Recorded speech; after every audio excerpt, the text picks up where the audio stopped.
संस्कृत को राष्ट्रभाषा घोषित करने को लेकर सुप्रीम कोर्ट में दायर हुई जन याचिका पर सुनवाई के दौरान कोर्ट ने याचिकाकर्ता से यह पूछा कि भारत के कितने शहरों में संस्कृत बोली जाती है। साथ ही याचिकाकर्ता से एक लाइन संस्कृत में बोलने के लिए भी कहा गया। इस याचिका पर सुनवाई के दौरान क्या क्या हुआ, जानने के लिए विस्तार से देखिए हमारी यह रिपोर्ट। भारत में राष्ट्रभाषा को लेकर हमेशा से ही अलग अलग चर्चाएं होती रही हैं। कभी क्षेत्रीय भाषाओं और हिंदी को लेकर, तो कभी देववाणी संस्कृत को लेकर। इसी बीच संस्कृत को देश की राष्ट्रभाषा घोषित किए जाने को लेकर सुप्रीम कोर्ट में एक जनहित याचिका दायर की गई, जिस पर सुनवाई के दौरान कोर्ट ने याचिकाकर्ता से संस्कृत को लेकर कई सवाल पूछे। हालांकि बाद में कोर्ट ने याचिका को खारिज कर दिया और कहा कि यह एक नीतिगत फैसला है, जिसके लिए संविधान में संशोधन की आवश्यकता है। वहीं जनहित याचिका पर सुनवाई के दौरान कोर्ट ने याचिकाकर्ता से संस्कृत में एक लाइन सुनाने के लिए भी कहा। यह याचिका रिटायर्ड ब्यूरोक्रेट डीजी बंजारा की तरफ से दायर की गई थी।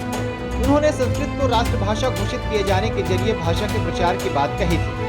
इस पर जस्टिस एम.आर. शाह और जस्टिस कृष्ण मुरारी की बेंच ने कहा कि यह नीति निर्णय के दायरे में आता है। इसके लिए भी संविधान में संशोधन की जरूरत होगी। किसी भी भाषा को राष्ट्रभाषा घोषित किए जाने के लिए संसद को रिट जारी नहीं किया जा सकता है।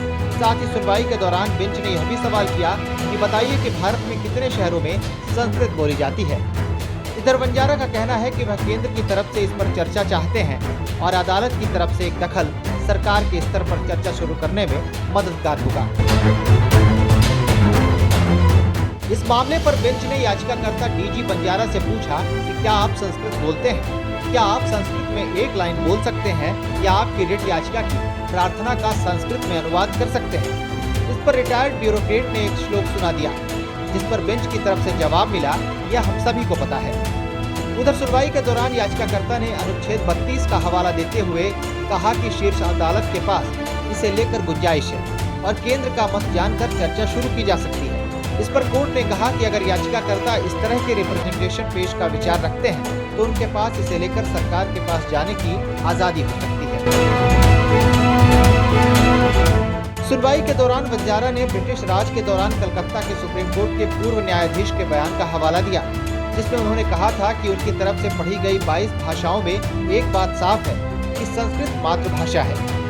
वहीं याचिकाकर्ता की दलील पर कोर्ट ने कहा कि हम भी मानते हैं कि भारत और राज्य की भाषाएं संस्कृत से ही निकली हैं, लेकिन केवल इस आधार पर हम इसे राष्ट्रभाषा घोषित नहीं कर सकते हैं। हमारे लिए भाषा घोषित करना बहुत मुश्किल है। Bureau report, KBC news.